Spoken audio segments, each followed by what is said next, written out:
यह कथा सुनकर आपके रोंगटे खड़े हो जाएंगे। जब एक पुत्र ने अपने ही माता का वध कर दिया। आशी जमदग्नि की पत्नी रेणुका अपने पतिव्रता धर्म और तपस्या के लिए प्रसिद्ध थीं। हर दिन वे नदी किनारे जाती और अपने अद्भुत सतीत्व के बल पर मिट्टी से ऐसे घड़े बनाती जो कभी टूटते नहीं थे। यह चमत्कार उनके पतिव्रत और तप की शक्ति का प्रमाण था। लेकिन एक दिन जब वे नदी तट पर पहुंची, तभी उनकी दृष्टि एक गंधर्व पर पड़ी।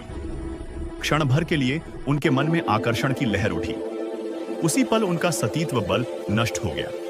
उनके बनाए घड़े टूट गए और वे खाली हाथ लौट आईं। जब आर्षि जमदग्नि ने यह देखा तो वे क्रोध से भर उठे। उन्होंने अपने चारों पुत्रों को आदेश दिया, अपनी मां का वध करो।